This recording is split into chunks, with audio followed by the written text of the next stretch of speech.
Those of us who are old enough to remember cine films will remember that it cost an arm and a leg to get about a 4-minute film. So the one thing that it taught you to do was to edit in camera. In other words, you couldn't afford to leave your camera running and then go and chop it up afterwards and throw it away. You learned to think about the shots, think about the sequence of shots as they were in the camera. And that still applies today. We'll see a bit later that can come in handy. But typically what you would do, you had an establishing shot.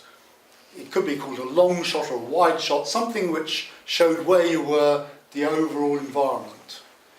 And then you would move in a bit to pick up the bit that's of interest that you want people to have a look at, and then maybe you'd finish up with a close-up shot to say this is the really interesting bit, the guy who's doing this bit of work or whatever.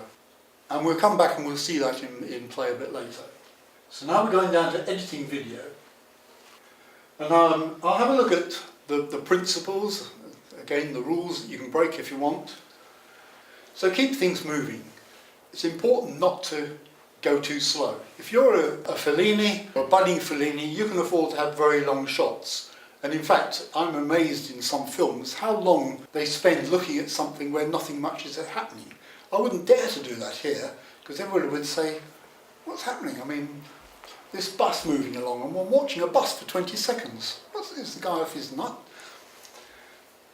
So by and large, because we're not very good, we do actually have to keep things short, because we're not good enough to hold attention with something where the film's not doing very much.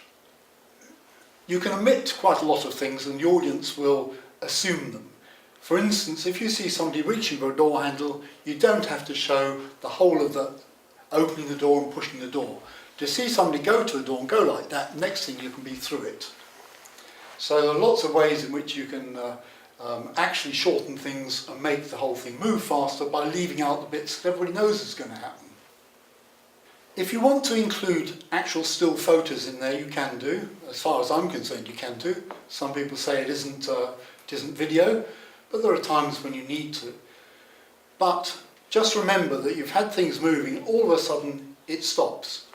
Now if you have a series of fairly short photos, you can get away with that because the movement is going from one photo to another. If you're staying on one photo, then use your editor to zoom in, move around and do all those tricks that you can do on a single picture, so you're creating movement. Okay, transitions.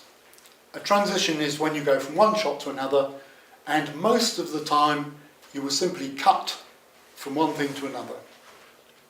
And it's quite important where you cut. If you want people not to notice the cut, then cut just as something's happening and you're on to another shot, because your attention is on what's happening and then you're on another shot. Oh yes.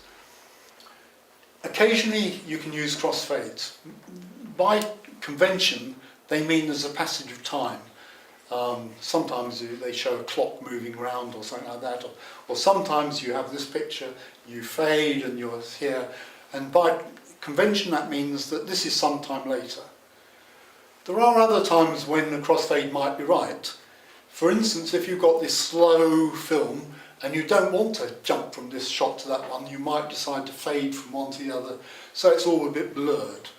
But you have to have a reason for doing it that way. What I do not like is spinning pictures where the whole thing turns to a diamond, spins off and something else comes spinning on. You can do it once or twice if you really want to capture attention, but you have to have a reason for doing it. Mostly that I find very obtrusive, and to my mind it upsets my watching of the film. That's my opinion, you might think differently. Ah yes, let's go down to the dreaded jump cut. This happens when you go from one picture to another and they're too close together. It's very likely to happen, as you will see in the examples I shall show, it's very likely to happen when you're talking to camera for quite a long time. So I've taken one or two clips out of when I was talking about my work experience, and I droned on for ages, and of course every now and then I thought, no, that's not what I wanted to say, and I tried to keep my head still and think, oh yes, yeah, no, no, no, and then start again. And I thought I could get away with it, maybe with a bit of a crossfade or a dissolve or something. But I knew it wasn't right. So if you have a look at this little clip, first of all, we'll see what a jump cut is, some examples, and then maybe some ways out of it.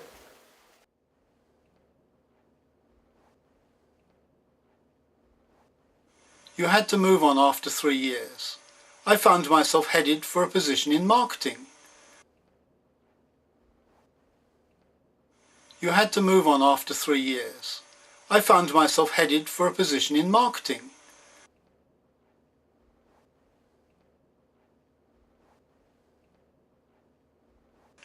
They could compensate STC by giving them all the rest of the TXE4 business.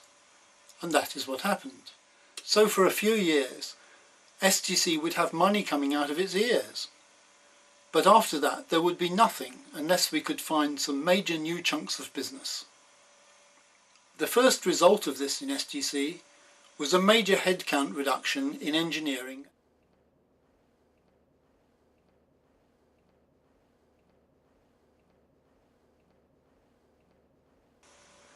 And that was traumatic, because when you were making somebody redundant, you were also telling them that in your opinion, they were in the bottom half on performance.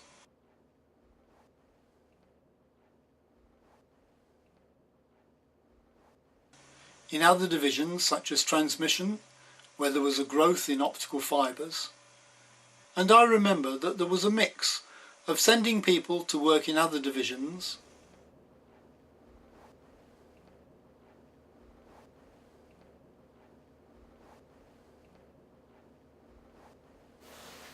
Okay, so that is the potential problem that I will have when editing the footage tonight.